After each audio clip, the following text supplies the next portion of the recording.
जय माता दी। आज गुप्त नवरात्र का 7वां दिन है और आज महाविद्या धूमावती की पूजा का विधान है। आइए अब जानते हैं। इसके अलावा माँ भगवती की 7वें यानी काल रात्रि स्वरूप की पूजा की जाती है आज के दिन ही।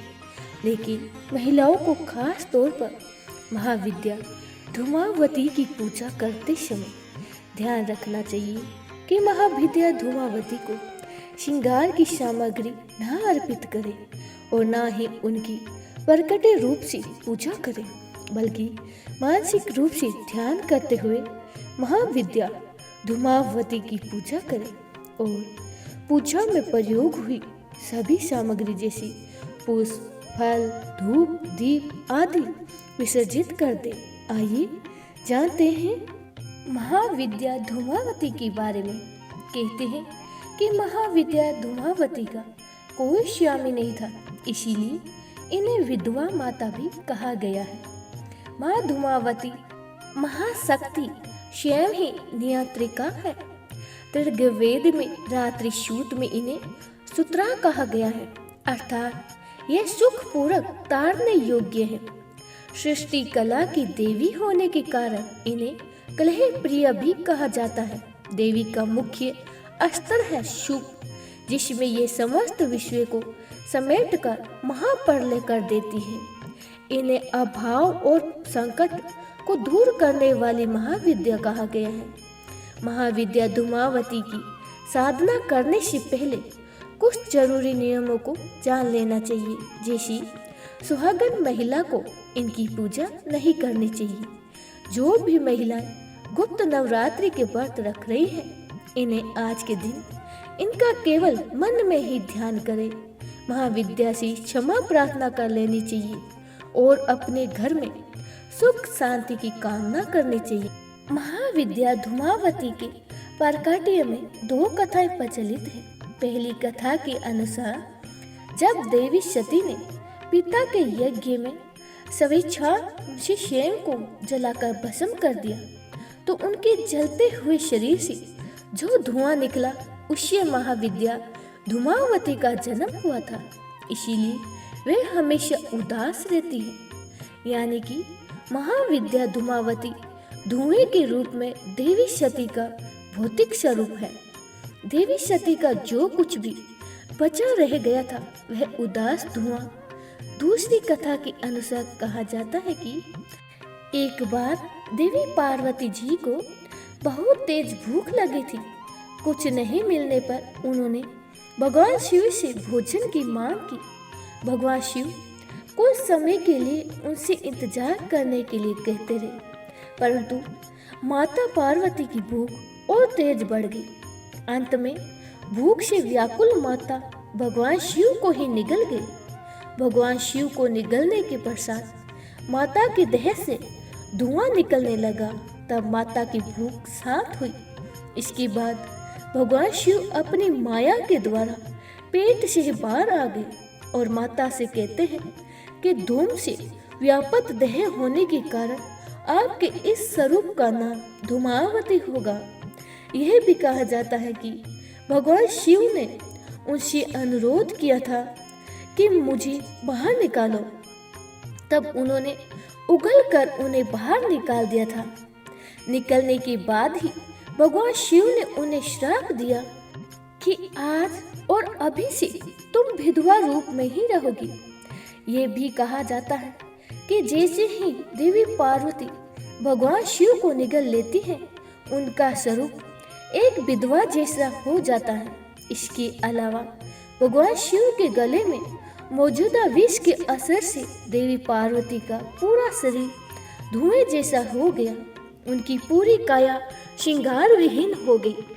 तब भगवान शिव ने अपनी माया से देवी पार्वती को कहा कि आप मुझे निगलने के कारण अब विधवा हो गई हैं, जिस कारण से आपका नाम धूमावती भी होगा।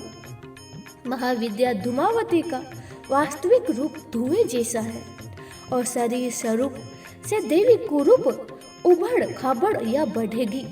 ये विचलित स्वभाव वाली लंबे कद की, 3 नेत्रों से युक्त तथा सफेद वस्त्र धारण करती हैं। देवी खुले बालों से युक्त है और एक वृद्धा विधवा का रूप धारण किए हुए हैं। अपनी बाएं भुजा में देवी ने सूप तथा दाहिनी भुजा में मानव खोपड़ी से निर्मित है और खप्पड़ धारण कर रखा है। कहीं कहीं वे आशीर्वाद भी प्रदान कर रही है।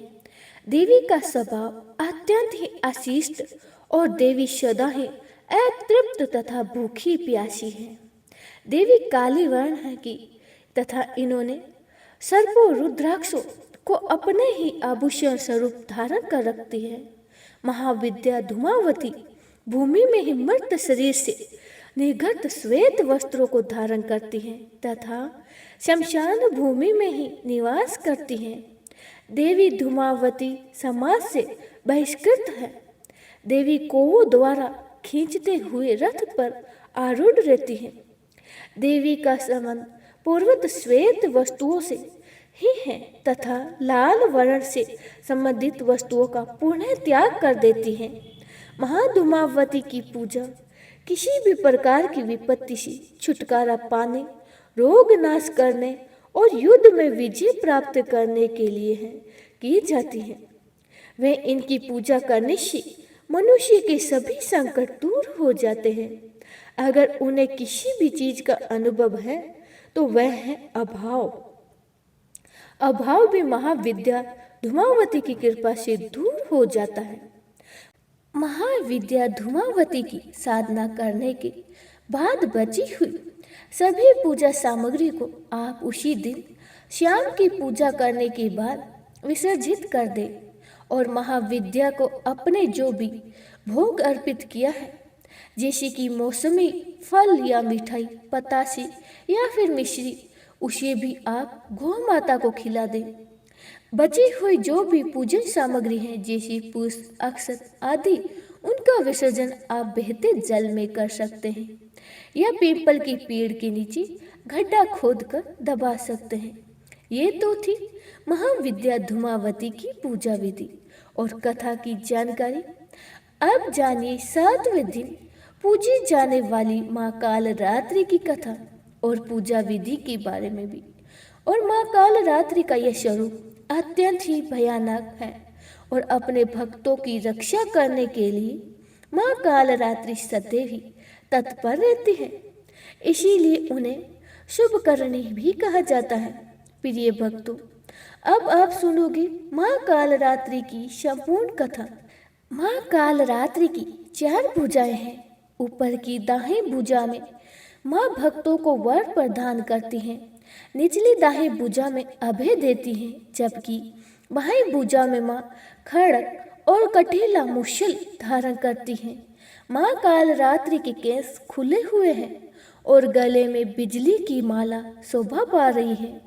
ऐसा लगता है मानो बिजली चमक रही है। क्रोध में माँ की नासिका से अग्नि की ज्वाला निकलती रहती है। माँ कालरात्रि गर्दभ यानी गधे की सवारी करती है। माँ कालरात्रि के इस भयंकर स्वरूप को देखकर असुर और नकारात्मक शक्तियाँ भयभीत रहती हैं, लेकिन माता कालरात्रि अपने भक्तों पर अनुकंपा दर्शाने वाली है। भक्तों के लिए सुलभ और ममतामयी होने के कारण माता को शुभकरणी भी कहा जाता है। बोले माँ कालरात्रि की जय हो।